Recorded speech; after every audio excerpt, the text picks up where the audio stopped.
bellísimo escenario, no tan común en nuestra ciudad. Arrancamos el día de hoy el foco. Bienvenidos sean todos ustedes. Qué bueno que nos acompañan a este nuevo recorrido. Como ya les habíamos platicado la semana pasada, estamos en la Colonia del Valle, donde seguiremos conociendo más y descubriendo sus secretos. ¿Cómo le va, señor de Mauleón? ¿Cómo está Mi usted? querida Jimena, muy buenas tardes, le doy la más cordial bienvenida. Estamos nuevamente caminando la ciudad aquí en el foco, en esta ocasión en uno de los lugares más bellos de la Ciudad de Sin México. duda. Un lugar que surgió casi por accidente en 1908 y que hoy conocemos como el Parque Hundido. Todavía escuchamos pájaros, escuchamos el rumor de la brisa corriendo entre los árboles, y con la ruta, con el cambio de ruta de los aviones, de vez en cuando nos vamos a estar tropezando con continuos aviones que están pasando en esta zona. Pero cuando uno anda por aquí no se imagina la cantidad de historia, mi querida Jimena, que tiene. Pero realmente es sorprendente todo lo que nos podemos encontrar en el Parque Hundido. Además, como bien ya lo dijo usted, este lugar es hermosísimo y nos separa tan solo de unos metros de lo que es de la calle. Podemos encontrar, y sin embargo aquí adentro realmente podemos olvidarnos que estamos en la ciudad. El lugar es un espacio bellísimo, completamente verde, muy cuidado, así que una recomendación obligada cuando se encuentren ustedes cerca de este lugar. Además, como tú decías, pues sí, en efecto, tiene muchísimas historias que contarnos, porque bueno, esto nació ya hace muchísimos años y no nació precisamente como un parque, ¿cierto? Sí, así es. Estamos hablando de 1608, ya se lo habíamos comentado en alguna ocasión, cuando estos terrenos, los terrenos que ocupa esta zona, son adquiridos por un señor llamado Tomás de Nápoles. Compra un rancho que forma parte de lo que iba a ser después la hacienda de San Borja, que dio origen a la Colonia del Valle. Compra el rancho que sería conocido como el Rancho de Nápoles o la Colonia Nápoles hasta nuestros días, a pesar de que solamente le perteneció 5 años. Tomás de Nápoles vende su rancho, comienza a pasar por distintas manos y pues todo tiene un destino muy diverso. El destino que le queda a este lugar, que estaba alejado completamente de la ciudad, en las afueras de la ciudad, en las proximidades de Mixcoac, del pueblito de San Juan, de Tlacoquemécatl, de estos pequeños pueblos que eran llamados los pueblos indígenas en ese tiempo, es quedar convertido por su suelo arcilloso, por las condiciones excepcionales de su suelo, en una zona de ladrilleras. Hay una ladrillera que se llama La Nochebuena, una compañía muy famosa en el siglo XIX, que se adquiere estos terrenos y comienza a hacer aquí grandes agujeros. Decía la gente cuando pasaba por aquí, le llamaba la zona de los hoyos. Vamos a la zona de los hoyos, y había una costumbre que le gustaba mucho a la gente que salía a pasear en las épocas de lluvias con sus niños, que era, pues esos hoyos se llenaban de agua, se cubrían de vegetación también, y aparecían flores extrañas. Entonces era un paseo, era difícil llegar, no existía la Avenida de los Insurgentes. La Avenida de los Insurgentes, a la que nos estamos acercando ahorita para darle a usted un referente del lugar que estamos visitando, fue trazada a partir de los años 20, se llamaba la Calzada Nueva, cuando comienza la expansión de la ciudad y comienza a correr atravesando lo que sería la colonia Roma. En ese tiempo, en su cruce con Chapultepec, se comienza a extender, se comienza a pavimentar la Calzada Nueva, que con el tiempo será llamada la Calzada de los Insurgentes, y a partir de 1908 la ladrillera es abandonada y la fábrica, que se llamaba La Nochebuena, tomó la decisión de convertir esto en un parque, entonces un pequeño bosque, porque se llamaba el Bosque de La Nochebuena, ¿no? Justo el hecho de que la ladrillera de alguna manera hubiera construido los espacios como a desniveles para poder precisamente hacer los ladrillos, pues permitió que este parque tuviera como estos juegos, digamos, en los que uno puede ir caminando hacia una profundidad, y eso es precisamente una de las razones que nos permite olvidarnos casi por completo de que estamos en medio de la ciudad. Así es, hay ladrilleras muy importantes. Usted habrá visitado alguna vez la Plaza de Toros México y el Estadio Azul. Eso iba a ser la ciudad de los deportes. Los dos están bajo el nivel del suelo porque eran agujeros, precisamente socavones de las ladrilleras, y fueron comprados en 1946 por Neguib Simón esos terrenos para hacer lo que iba a ser la ciudad de los deportes. Ya visitaremos ese espacio porque hay mucho que ver en ese lugar. Baste decir que iba a tener no solamente una plaza de toros y un campo de fútbol, iba a haber un campo de béisbol, iba a haber boliches, iba a haber albercas, iba a haber frontenis, iba a haber canchas de tenis, etcétera. Este empresario soñó hacer una ciudad de los deportes. De esa ciudad de los deportes solamente pudo terminar el estadio y la plaza de toros porque quebró. Tuvo que venderlos, incluso en 1946, el año de la inauguración los tuvo que vender porque quebró su empresa y entonces ese sueño terminó. En el IVA se quedó, en el iba a hacer, no iba a construir, iba a... Pero como construyó dos emblemas de la Ciudad de México, un homenaje a Neguit Simón, este empresario que murió prácticamente en la pobreza. Estamos en una zona muy importante porque el hombre sale de la cueva gracias al ladrillo. Cuando en las fogatas descubre que el calor ha quemado la tierra y la ha endurecido y la ha hecho resistente al sol, a la lluvia, a todo, comprende que puede abandonar la cueva, que se puede internar en el mundo y que puede ser seguro. Y de esa manera nacen las ciudades.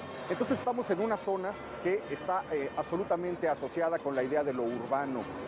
Los parques también están asociados con la idea del urbano, pero bueno, antes de seguir platicando de eso es que nos hemos detenido aquí. Porque esta plaza lleva el nombre de una de las mujeres más hermosas que ha conocido la industria del cine mexicano, nada más y nada menos que Dolores del Río, nada más y nada menos que María Candelaria, esta mujer preciosa que fue como no solamente una de las grandes musas del cine nacional, pero también fue una de las musas de Hollywood, porque fue de las primeras mujeres que salió de México para buscar suerte en empresas hollywoodenses, una vez que el cine mexicano pues ya no estaba en este esplendor que tenía pues digamos el cine de oro, ¿no?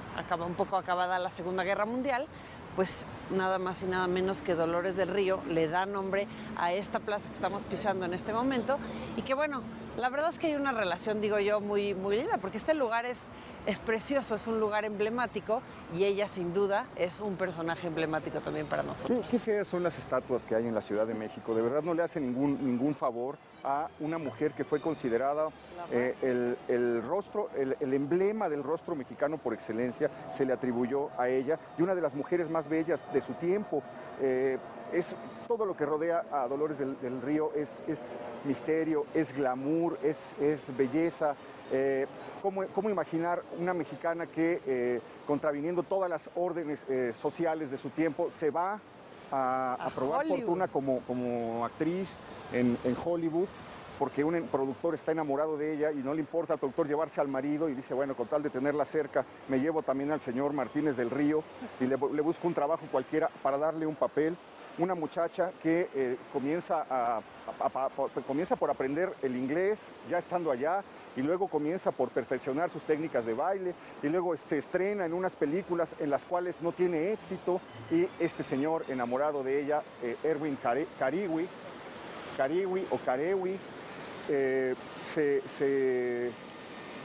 la sigue impulsando hasta que logra por ahí de la cuarta o quinta película darle un papel estelar y que comience a ser conocida como la contraparte de Valentino, así como Rodolfo Valentino simbolizaba la belleza varonil latina, Dolores del Río se convierte en eso y después pues se vuelve una de las actrices más exitosas que sobrevive a la entrada del sonido en 1928, porque hay una generación de artistas del cine mudo que muere con el sonido y no logra prosperar. Que claro, tiene toda una lógica que eso sucediera así, porque bueno, al final muchas veces las voces de los personajes no encajaban con el ideal que la gente tenía ya de ellos en el cine mudo y entonces fueron perdiéndose. Hubo pocos que lo sobrevivieron, pero a mí me gustaría rápidamente contarles una anécdota con respecto a Dolores del Río, porque cuenta la historia que el Indio Fernández también era un gran admirador de esta mujer, sin embargo ya en distintas películas en las que habían trabajado juntos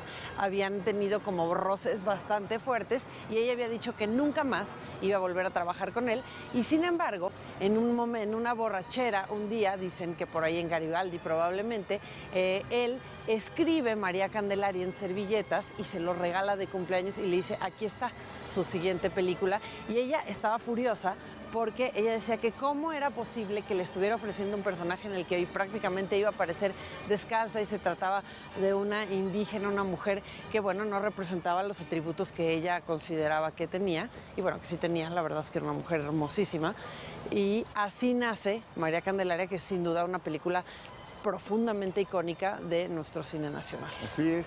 Yo había escuchado la leyenda, pero sobre Flor Silvestre, que es la primera película que hacen. Tú y yo hacen ya habíamos juntos. discutido esto hace mucho, pero no, es María Candelaria, estoy segura. Y de hecho, el Indio la escribe, ¿sabes en dónde? En la cafetería del Hotel Regis. Pone el argumento a grandes rasgos en una servilleta y está en la cafetería del Hotel Regis, que se cayó en el 85, porque era el lugar, en esa cafetería donde se juntaban, pues todas las noches, Pedro Armendáriz, María Félix, Arturo de Córdoba, todas las grandes estrellas. Lo cierto es que Dolores del Río hace con Pedro Armendáriz la pareja original, la pareja adánica o edénica de la cinematografía mexicana. Nos faltó decir que en 1928, con una canción bellísima, pone a cantar a todo el mundo. La canción se llama Ramona, de una película que filma en Hollywood, y en México se vuelve un hitazo, vende discos, millones de discos. Acaba de llegar la radio y la radio reproduce a todas horas esa canción, que es el emblema de una generación. Vale la pena que usted la escuche. ¿Por qué sobrevivió el sonido, no? No, bueno, claro, sí, tenía, la voz es extraordinaria. Pero bueno, estamos hablando de esta persona que al declinarse su carrera en Estados Unidos, ya en la madurez, vuelve a México, llega en 1942, en la época en la que está. Qué suerte, porque además es la época en la que está despegando la industria del cine mexicano como industria, lo que conocemos como la época de oro del cine mexicano, y de inmediato, pues, con todo el prestigio que la rodea, se coloca en un lugar central, el mismo año que debuta María Félix. Claro, pero además es un tiempo muy icónico porque en el mundo estaba habiendo icónico tal vez no es la palabra correcta, pero es un momento muy específico del cine porque México despunta haciendo cine nacional, porque empieza a no hacerse cine en casi ningún otro país alrededor. América Latina prácticamente no producía, Estados Unidos deja casi de producir cine porque se encuentra en guerra y entonces digamos que sus prioridades eran otras muy distintas, y México es el único país que produce cine en español, por un lado, y por otro lado, bueno, pues además es prácticamente el único que importa cine a otros países. Pues una de las grandes divas tiene un espacio en la Ciudad de México que la recuerda. Ella muere en 1983. Este monumento que le acabamos de presentar es un monumento luctuoso dedicado a su memoria. Por aquí vamos a ver otra estatua, otra escultura espantosa de Benito Juárez. Yo creo que no vale la pena ni visitarla. Vale la pena mejor que nos internemos en busca del emblema del Parque Hundido, que es el reloj floral, mi querida Jimena. Uno de los relojes más grandes del país y del mundo. Un reloj que, pues tiene su chiste. Cuando uno pasa por Insurgentes, no lo alcanza a ver. Prácticamente pasas en el coche, no te enteras que hay ahí. Si pasas en el coche, no. Si pasas caminando y te detienes un segundito, sí se alcanza a ver, porque por un lado sí, es muy grande, y por el otro lado, pues está colocado de manera que justo donde está la plaza se alcanza. Hay que decir que el bosque de la Nochebuena era un bosque porfiriano. En 1908 lo interrumpimos porque comenzamos a hablar de Dolores, pero en 1908 se abre el bosque de la Nochebuena. Las familias porfirianas vienen a disfrutarlo. Hay un catálogo magnífico que dice que había liquidámbares, que había truenos, que había eucaliptos, que había fresnos, que había olmos. Está el catálogo de los árboles que le pusieron, muchos de los cuales sobreviven hasta la fecha. Liquidámbar, qué palabra más bella para un árbol, ¿no? Liquidámbar. Un liquidámbar, sí. Y entonces salen a pasear en las noches los miembros de la sociedad porfiriana por este lugar, que era un lugar muy, muy, muy lejano. Con el paso del tiempo, la primera remodelación importante se hace en los años 30, ya cuando está Insurgentes debidamente pavimentado, ya cuando ha comenzado el proceso de expansión de las colonias del Valle y Nápoles, ya cuando se está instalando las primeras residencias de estilo colonial californiano y neocolonialista, etcétera, se hace una adecuación.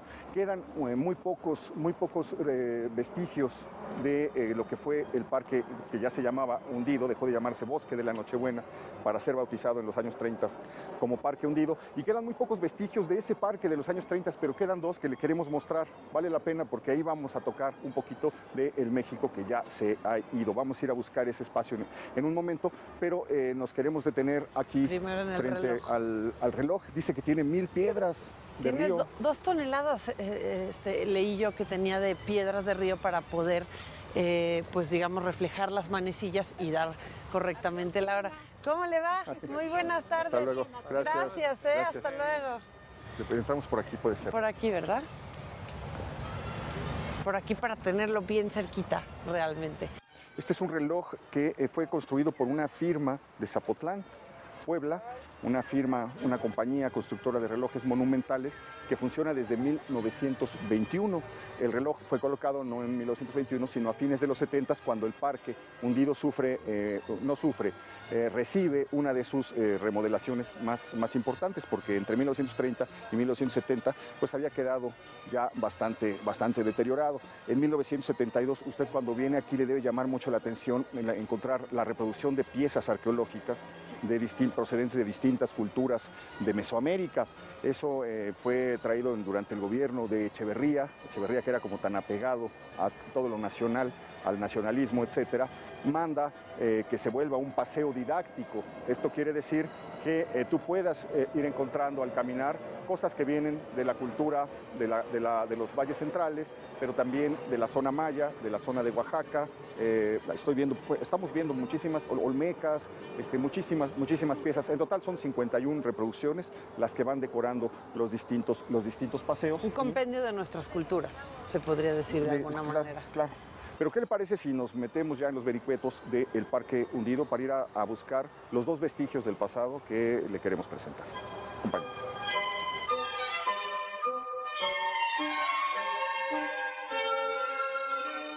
Pues todas las historias que deben rodear la vida del Parque Hundido desde los años 30.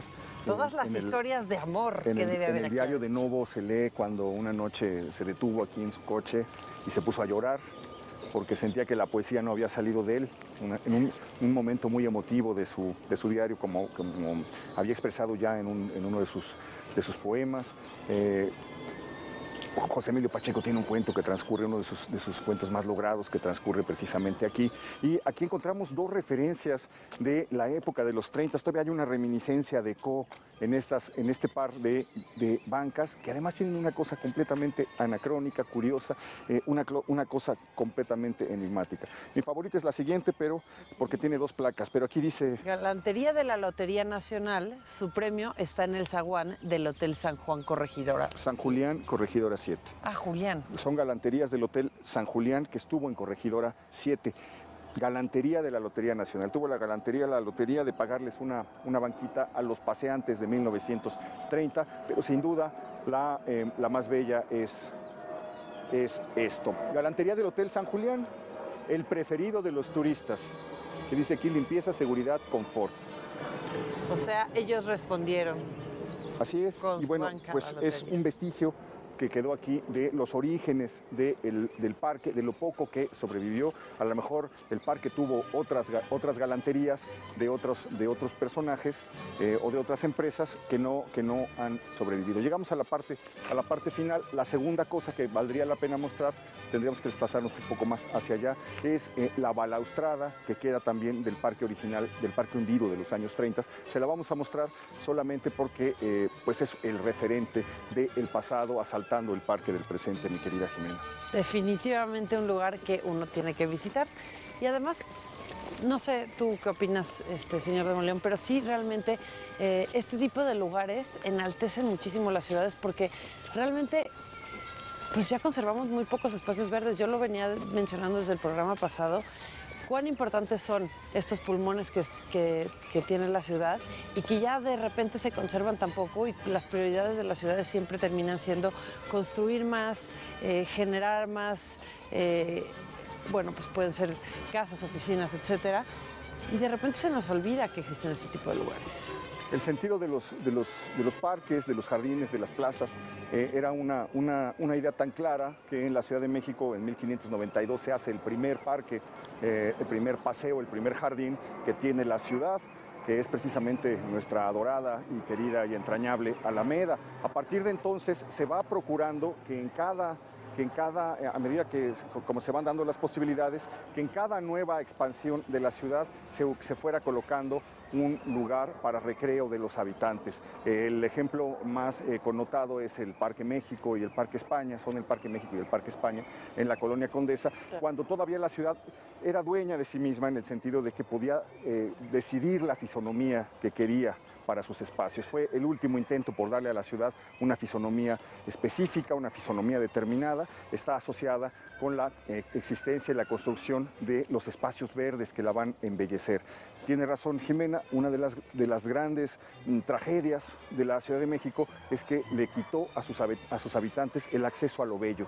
No tenemos acceso a la belleza, no tenemos acceso a la tranquilidad, no tenemos acceso a la paz, más que solamente en algunas zonas, y esas son zonas en las que hay un parque. Pues estamos aquí en algo que es completamente novedoso en la ciudad. Se acaba de abrir, precisamente se abrió a finales, mediados del año pasado. Son contadísimos los espacios de la ciudad que están destinados a los perros. Un dog park en donde los perros pueden estar en libertad. Están cerrados para que ellos no puedan, digamos, salir a otro lugar o escapar por ahí. Esa es toda otra crónica que vale la pena hacer, que es la relación de la ciudad con sus animales, la relación de la ciudad con sus perros, desde que los conquistadores traen esos perros alanos que los ayudan, que sueltan contra los indios para que los despedacen y los ayudan en la conquista y en la guerra, desde que traen las primeras especies y comienzan a salir a la calle, desde que comienzan a salir a la calle a pasear con sus perros, y aparecen en 1600 y tantos las primeras ordenanzas que exigen que vayan amarrados, que vayan con correas, porque son animales muy peligrosos y pueden provocar desgracias, hasta la época, yo recuerdo en mi niñez, la época en la que los perros tenían rabia y de repente aparecía en el barrio un perro rabioso y todos a esconderse y a correr a sus casas. Ya nos cerraron aquí, pero alcanzamos a ver a lo lejos, en ese extremo, en el lado que da hacia la calle Porfirio Díaz, una muy antigua balaustrada.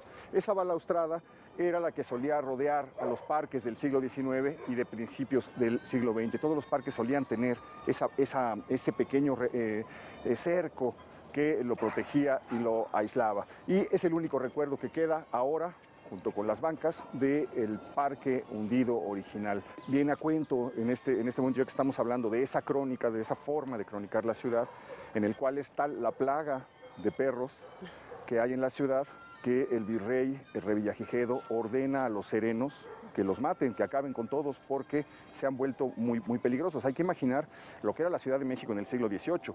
Si usted salía de noche, no había alumbrado público, o se estaba poniendo un alumbrado muy incipiente de aceite, y podía encontrar una jauría de perros en la noche que lo podían despedazar. Sin recibir auxilio de nada. Entonces pasaron muchísimas tragedias, estaba siempre latente el peligro de la rabia, y entonces el virrey ordena durante un periodo, que los perros de la Ciudad de México sean exterminados. El momento se conoce como la Gran Matanza de Perros. Manuel Paino cuenta un poco en Los Bandidos de Río Frío, reconstruye un poco cómo eran esas noches en las que se oían aullidos y alaridos, porque los serenos con unos chuzos los cercaban en las calles y los iban matando, y cómo en la mañana iban jalándolos de las colas un racimo sangriento, sanguinolento, para llevarlos los colocaban en el Zócalo, frente a donde hoy es el gobierno del Distrito Federal, porque a cada sereno le pagaban $1 por cada perro muerto.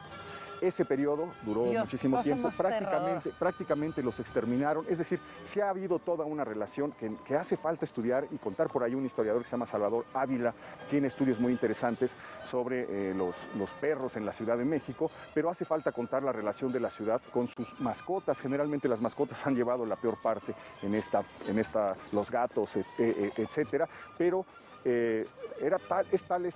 esta codependencia de la que hablas, Jimena, que Ángel de Campo en 1896, escribe un artículo que se llama Zoomanía, y dice: la Ciudad de México están enfermos, todos tienen canarios, palomas, gallinas en el patio, gatos, perros, pericos, pececitos.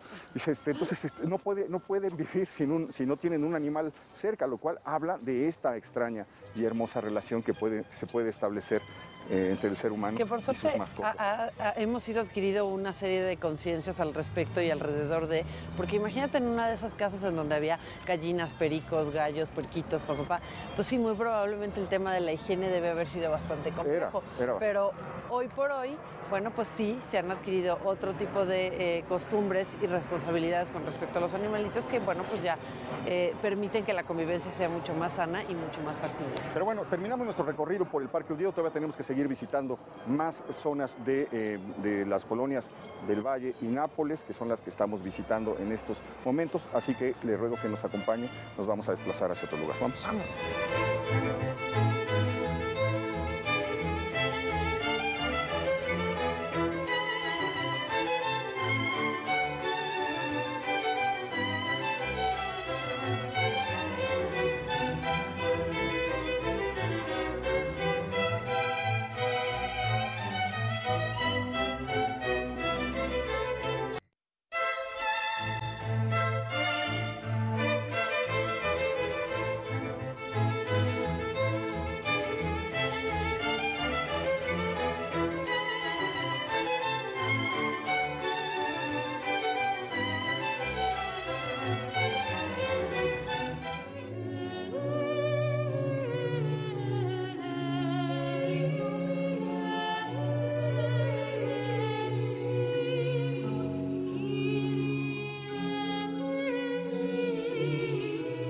Recorrer esta colonia no se vuelve tan sencillo como de repente moverse en el centro, las distancias son mucho más largas y entonces hay que moverse de manera un poco más complicada. Estamos en una calle que recuerda en los viejos barrios de los pueblos originales de la delegación Benito Juárez. Estrechita. Así es, una calle muy estrecha, es un pequeño sistema en el que aparecen perdidos por ahí estos callejones de la calle de Tigre, la calle Elefante, en lo que fue un barrio que se llamaba Atipan. Este barrio fue famoso porque en él era famoso por sus pulquerías, fíjate qué curioso. En este lugar se hacían macetas de barro, la gente venía de la Ciudad de México a comprar a este lugar las macetas de barro para sus plantas, para ponerlas en sus patios, en sus balcones, y llamaba la atención la gran cantidad de pulquerías que existían en este lugar, esas pulquerías del siglo XIX, imagínate nada más. A mí que me encanta el pulque, caray. Con su orinal junto al mostrador, para no ir más lejos. No tener que moverse. Con las tinajas pintadas, con figuras, cada tinaja con su nombre y con las distintas bebidas que ahí se podían vender. Con el paso del tiempo, esto se conoció como el Zacatito, por una hacienda de ese nombre. Y en este lugar, precisamente en este viejo barrio original que fue absorbido al irse desarrollando la colonia del Valle, aparece una muy curiosa parroquia dedicada a Santo Tomás de Aquino. Realmente es uno de los lugares más desconocidos que hay en la ciudad. Desde que llegamos llama la atención su pequeña barda atrial con su enrejado con decoración típica del siglo XIX. Parece cuando uno pasa que se trata de una construcción muy antigua o más antigua. Uno la distingue por su torre campanario, solamente tiene una torre campanario como todas las parroquias, y parece tratarse de una construcción de una antigüedad mayor. Sin embargo, apenas cruza uno el umbral, el portal para ingresar en el pequeñísimo atrio, hay un arco que nos revela la verdad de este edificio, que dice que aunque parece muy antiguo, es en realidad de 1897. Yo tengo la sospecha de que en 1897 fue remodelado de alguna manera porque probablemente estamos hablando de una capilla mucho más antigua, una capilla colonial, pero todo esto lo vamos a poder averiguar apenas lo logremos cruzar. Llama la atención el arco, la fecha, la muy bella torre campanario, un pequeño nicho con dedicado a la Virgen de Guadalupe, y la sencillez, lo escondido que está en medio de sus arcos, de sus bugambilias. Es realmente un lugar fascinante. Sí. O sea, sí te transporta de inmediato a otro momento, y además está bellísimamente conservado. Todas las plantas, todo alrededor de este lugar es bellísimo. Cómo se van levantando los edificios que tenemos a las espaldas, los edificios de muchos pisos, para donde uno voltea encontrará estos edificios, y todo esto acabó como rodeando y ahogando y haciendo prácticamente que se volviera invisible esta pequeña construcción histórica este es un que vamos secreto. a visitar. Esta capilla es un secreto. Es un secreto de los vecinos, Claro. porque ya nos van a contar que vamos a tener el privilegio de platicar con una persona que estrenó los multifamiliares Juárez en 1946 y que le tocó presenciar todo el desarrollo de esta colonia y que nos contará seguramente muchos secretos de este lugar. Hablaremos también con el párroco de este espacio, así es que le invito a que nos acompañen.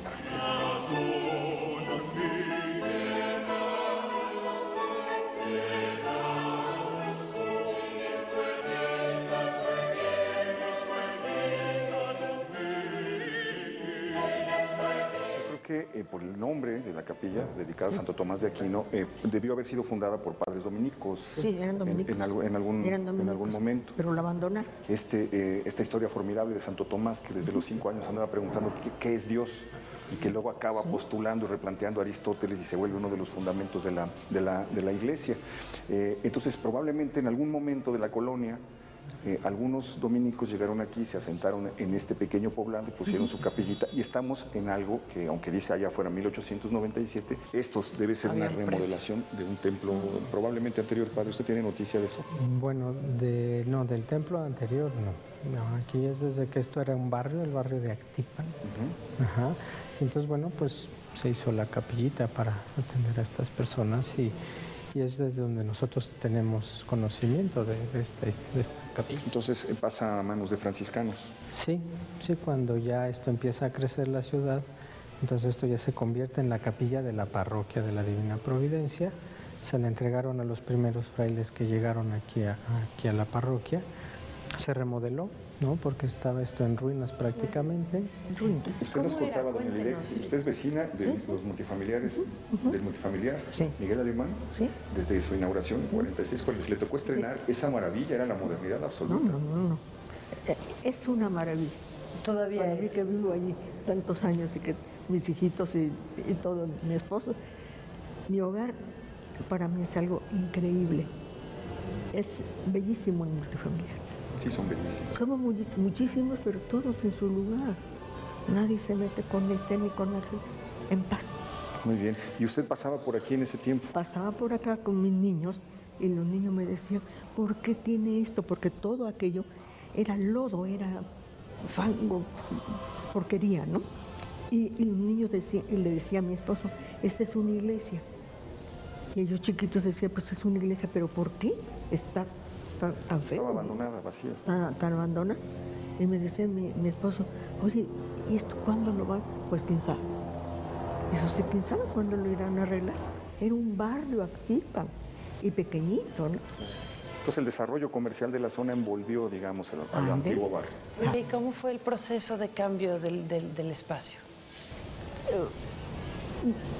Poquito a poco empezó la gente a venir a las misas porque iban a la parroquia de acá. Y empezaron a llegar. ¿Y qué vas a misa mañana? Sí, y pasado. Y empezaron a informarse. Y cuando ya los padres ordenaron todas sus actividades aquí, pues la gente le encantó esta capilla. Le gustó mucho porque pues 2 pasos y ya están ahí. Pues es una capilla muy pequeñita, una sola nave. Una sola nave, su ábside octogonal. Sí, de antigua, de hecho, bueno, obviamente antigua, ¿no? Y pero bueno, pues como decía la señora. ¿Y cómo es el culto aquí, padre? ¿De los vecinos?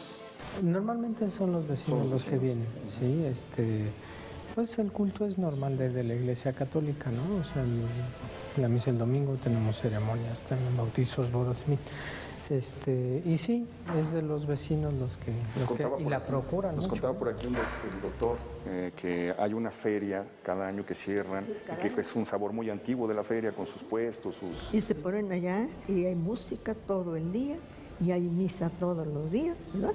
Sí, de hecho mandan personas. Toda la gente viene con mucho entusiasmo a la fiesta de Santo Tomás. Oye, ¿cómo ha cambiado el culto desde que usted llegó, que arreglaron la iglesia? ¿Ha cambiado? ¿Ha visto alguna diferencia entre aquellos años a estos? Pues sí, fíjese que hay más más presencia de los. ¿Ahora? Ahora. Ah, mire qué curioso, no juraría que Eran las misas así muy pequeñas para la paz. Uno por ahí y otro por acá. Y ahora no. Ahora vienen con mucho entusiasmo y cuando hay fiesta, pues olvídese. Esto se pone Bueno. bueno. agarra vuelo. Estoy viendo una imagen que me llama mucho la atención. ¿Qué es? ¿Qué representa? Es el Santo Niño de Atocha. Atocha. Ese lo quieren mucho en Zacatecas. Sí, sí. Nomás que el vestidito es azul, pero las señoras que quisieron que ponerlo blanco, pues le pusieron blanco. Y este es el niño de Colombia, el niño Dios de Colombia. Yo reinaré, dice. Y vemos a Santo Tomás Santo Tomás, en el altar. cuando El altar, es muy bonito el altar también. cuando los franciscanos recibieron esto, respetaron y dijeron, vamos a dejar en el altar a Santo Tomás. Claro, porque lo más usual sería que hubiera Claro. un Cristo o una Virgen. No, a San Francisco de Asís. Somos franciscanos todos los que estamos aquí. Se respetó, vamos a dejar Santo Tomás. Oiga, pues qué gusto. Qué gusto. Qué padre haberla platicar conocido. con Le ustedes. encanta. Muchas Padre, gracias por millones de recibirnos. gracias. Le agradezco Mucho gusto. muchísimo. No, gracias a ustedes. Gracias por- Muchas gracias. Gracias de verdad por recibirnos. Gracias por platicarnos y compartirnos. Gracias, con permiso. Tenemos que seguir, todavía tenemos tiempo. Doctor, muchas gracias. Que le vaya a usted muy bien. Hasta luego. Hasta luego. Tenemos tiempo todavía de cerrar en un lugar tradicional, inevitable, uno de los lugares, Los lugares más por los que tú favoritos. haces el foco. A mí me en realidad. encanta. A mí me encanta porque vamos a ir al mercado. Aunque te voy a decir una cosa, me duele un poco irme de aquí. Sí hay una sensación de paz, de tranquilidad, hay un silencio muy particular. Tiene que ver con que la calle es pequeña, no hay muchos ruidos, no hay tráfico. Sí me duele un poquito irme Quedó de aquí. detenido, es como la osamenta del antiguo barrio. Total. Queda un poquito de esa calma, aunque ya la fisonomía se haya modificado afuera. Por lo menos de la calle radicalmente. para afuera, pero de aquí no. Aquí tenemos este espacio que nos está contando muchas cosas. Desgraciadamente la información es poca también. Por eso insistíamos en el programa pasado lo valioso que sería poder contar, así como contamos con el testimonio de doña Elide, con el testimonio de las personas que nos están acompañando y siguiendo, para que compartieran, si saben algo de los tienen lugares que estamos anécdotas, frecuentando, historias. que nos puedan aportar nuevos datos para que no se pierda esa memoria y para empezar a regenerar ese tejido de la Ciudad de México, porque la tragedia de la Ciudad de México, lo repetimos siempre, es la relación pésima que tiene con su pasado. Todo se va borrando, todo va perdiendo significado porque no compartimos las historias. Entonces vamos a empezar a compartirlas, ¿no? Vamos Pero a empezar, por lo y por lo pronto... pronto vamos a comer sabroso porque ya nos vamos al mercado. El mercado que es un clásico de Vámonos, este lugar, así que por favor acompáñenos.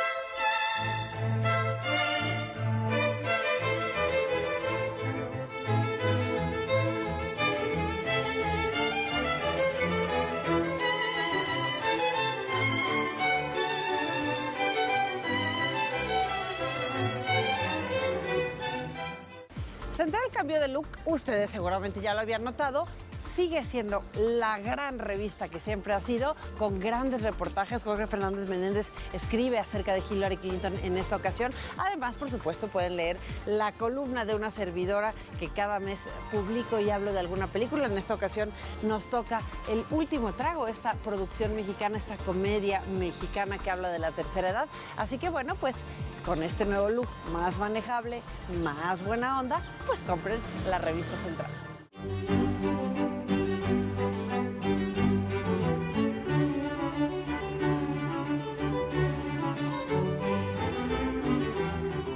¿A qué huele, señor de Mauleón? Pues a flores. No, huele a tacos, No, huele a qué quesadillas, barbaridad. huele delicioso porque ya llegamos al mercado de Tlacoquemécatl para compartir con todos ustedes este lugar que de verdad es una sorpresa bellísima porque está recién remodelado, todo está hermosísimo, cuidado, bellísimo y de verdad que huele muy sabroso. Qué lástima que por televisión no se puede oler porque seguro lo disfrutarían. Estamos llegando a otro lugar que es central en la vida de esta colonia, pero que es un recorrido que empezó con Dolores del Río, nos fuimos a los años 30, a las ladrilleras, hemos pasado ya un secreto de los dominicos y llegamos ahora a un lugar que la verdad da gusto entrar, perfectamente remodelado, bellísimo, con una gran tradición, de la cual les queremos presentar al administrador, el señor José Antonio Quirarte. Bienvenido, don José Antonio. ¿Cómo está? Gracias por recibirnos. ¿Cómo está, Sí, don para José Antonio? servirles. Gracias por recibirnos. Quien accedió a recibirnos y además nos va a contar un poco, en líneas generales, a grandes rasgos, La historia de este lugar. La historia de este lugar, que no nació en este lugar. No, efectivamente. Pues según los comentarios y los antecedentes que hay respecto al mercado Tlacoquemecal,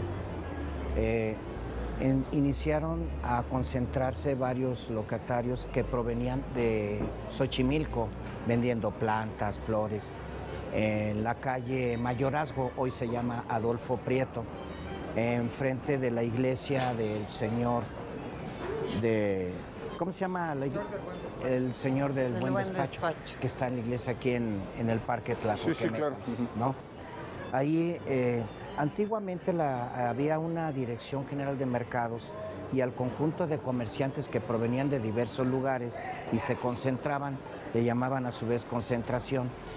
Entonces ellos, al ir creciendo en número y en venta de productos, entonces ellos ya detectaron este predio que antiguamente me comentan también que era un horno para hacer tabiques. Entonces, ya organizados ellos, hablaron con las autoridades de ese entonces, del departamento, y fue como expropiaron este terreno para empezar la construcción del mercado en el año 62. ¿Mande? ¿Y qué había? Aquí eran hornos de tabiques, una ladrillera. Okay, pues mira. Sí. Esta era zona de ladrilleras. Era zona de ladrilleras, sí.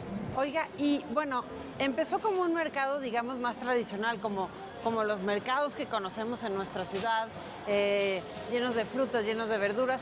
Se ha caracterizado ya hace muchos años por ser un lugar en donde se venden muchos tipos de comida típicas de nuestro país. Pero hace unos años cambió un poco su fisonomía, ¿cierto? Sí. O sea, ahora, no sé si te parece, pero recuerda por un poco al mercado en Madrid tan famoso. Sí, claro, está inspirado totalmente. Totalmente inspirado en este mercado de San Miguel, donde uno va a degustar como los platillos típicos españoles. Hasta luego, gracias. ¿Cómo fue que cambiaron la fisonomía de este lugar? Bueno, ¿cómo decidieron? Sí, efectivamente se ya conocía como un mercado típico tradicional, pero el proyecto consistió en que este centro de abasto se convirtiera más bien en Le Gourmet, para que la población que está aquí en el entorno de ese centro de abasto viniera a consumir los alimentos. Aquí tenemos ya no tanto la concurrencia de ama de casa, sino de los trabajadores, oficinistas, y vienen a consumir. Las familias vienen en sábados, domingos a consumir barbacoa, comida corrida, guarachitos, mariscos. Es una diversidad de productos. Okay. No, queríamos platicar con una persona que tiene 90 años de edad, que tiene toda la historia del mercado en la memoria, incluso antes de que se instalara en este lugar, en estos tiempos en los que se movían por otra zona. ¿Por qué no nos acercamos a su puesto?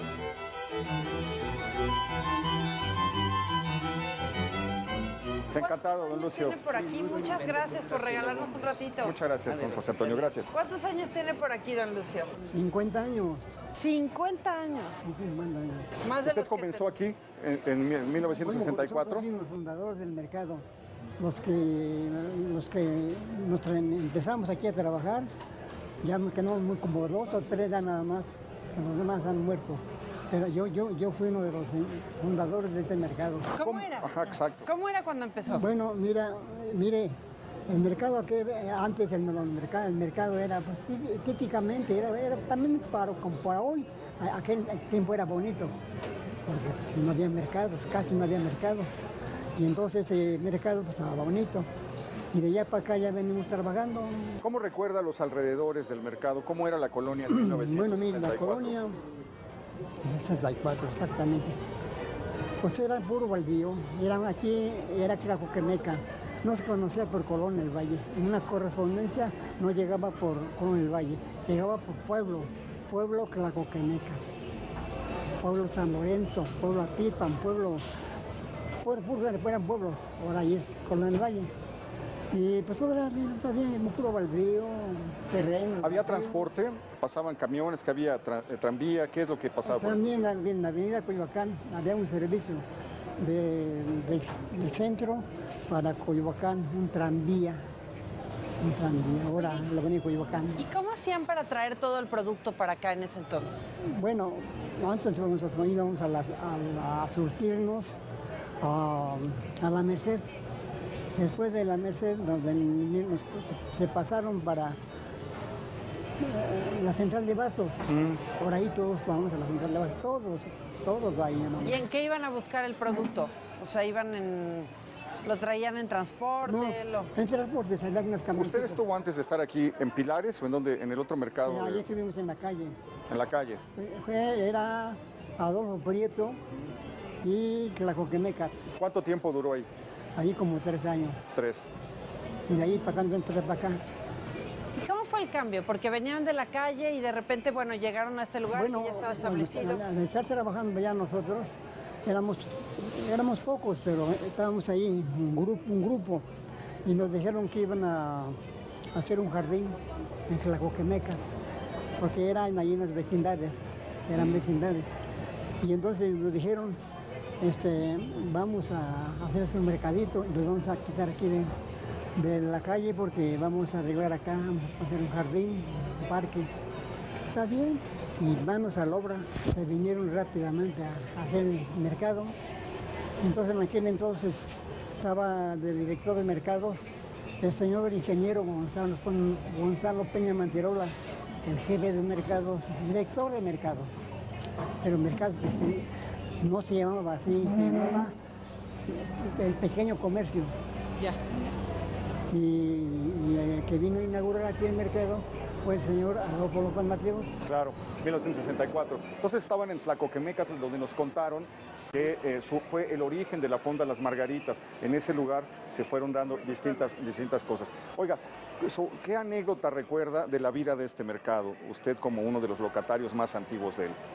Pues aquí trabajando nada más, diario, como estamos encerrados. ¿Quién venía antes? ¿Qué tipo de personas? Las señoras venían con canastas. Las señoras con canastas. Con las canastas a comprar y compraban, antes era barato. Es que todo va cambiando, ¿no? Era barato todo, llevábamos canastas con mercancía y nosotros les traíamos mercancía. Y así es continuamente. Oye, ¿y ha cambiado mucho ahora que la fisonomía, o sea, ahora que el mercado, digamos, es diferente, que está como destinado a otro tipo de público, ¿ha cambiado mucho para ustedes? Sí, bastante. ¿Para bien o para no tanto? No, para mal, sí, ya ha cambiado. Se han venido para abajo los comercios, el comercio en pequeño, por lo mismo de los centros comerciales. Claro. Ya casi la gente ya no viene mucho, vienen muy poca, casi la que viene caminando o la de los alrededores, pero así que vengan de carros de otros rumbos para visitarnos, para comprarnos, ya no. Y antes sí pasaba mucho. Antes sí. Oiga, ¿y qué le parece la remodelación? Yo digo, bien, yo digo que está bien. ¿Ha funcionado? ¿Ha traído más público? Pues sí, muy poco, como le digo, es que toda la gente se va a los centros comerciales. Sí, el gran enemigo de los mercados. El gran enemigo de los mercados. Pero estamos trayendo buena mercancía. Sí, se ve además muy ordenado, muy colorido, muy limpio, muy invitador. Le agradezco mucho. Muchísimas gracias, y muchísima suerte. Un honor platicar con usted. ¿Podemos caminar todavía Sí, gracias. Gracias. Queda mucho todavía que averiguar y que rascar en la historia, en la memoria de este mercado, pero nuestro enemigo implacable se nos está echando encima, mi querida Jimena, el tiempo. Siempre se nos echa encima, pero bueno, la verdad es que por suerte tenemos más programas para seguir recorriendo todos estos lugares maravillosos. Ojalá de verdad que ustedes pues lo hayan disfrutado. todavía quedan muchas cosas por descubrir en la Colonia del Valle. Yo no sé si regresaremos o no, porque también quedan muchas colonias aún por descubrir en nuestra ciudad, en nuestra bellísima y enorme ciudad. Ojalá lo hayan pasado muy bien. Y bueno, ya les habíamos dicho desde los programas pasados que cada programa iremos como mencionando a todos y cada uno de los que nos dedican un tiempito, nos escriben, nos regalan este ratito. En esta ocasión, bueno, pues queremos agradecer a doña Claudia Guerrero, siempre presente, a Martín Armenta también, al doctor Frío, a Carlos Herrera, a Betty Monroe, a Fernando Carpio y por supuesto a Bachaldi, que él no tenemos su nombre, solamente su nombre de Twitter. De nuestra querida Nicole. A nuestra Nicole, amiga, a la hija, a la querida de hija Juan Martín. de Juan Martín Armenta. Muchas gracias a todos por regalarnos ese rato y les decíamos, no crean que estamos excluyendo a ninguno, todos los iremos mencionando programa con programa conforme por supuesto nos vaya dando el tiempo, así que gracias de todo corazón a todos por estar pendientes del foco. Y bueno, si quieren seguir haciéndolo, ya lo saben ustedes, pueden hacerlo a nuestras redes sociales. En Facebook búsquenos como El Foco, en Twitter pueden hacerlo como @elfocop40, el de una servidora @xurrutia, el señor de Mauleón @HDMauleón. Y recordarles de nuevo la invitación para que compartan con nosotros pues las crónicas personales, las memorias familiares que hayan atesorado y conserven relacionadas con los lugares y las colonias que estamos visitando. Bueno. Todo lo que usted tenga a la mano sobre Nápoles, del Valle, la delegación Benito Juárez, los pueblos originales que dieron lugar a estas colonias, sería formidable que lo pudiera compartir con nosotros. Nosotros haremos una selección de esta información, daremos lectura al finalizar el programa de algunos de los datos para que podamos de esta manera ir haciendo entre todos la crónica de la Ciudad de México. Exactamente, así que bueno, pues ya lo saben ustedes, ya tienen ahí la invitación y bueno, también síganos haciendo sugerencias de los lugares emblemáticos de la ciudad que ustedes consideran que debemos de visitar, porque bueno, siempre puede haber muy buenas ideas y grandes sugerencias de su parte, así que pues vamos a estar esperando todos sus comentarios.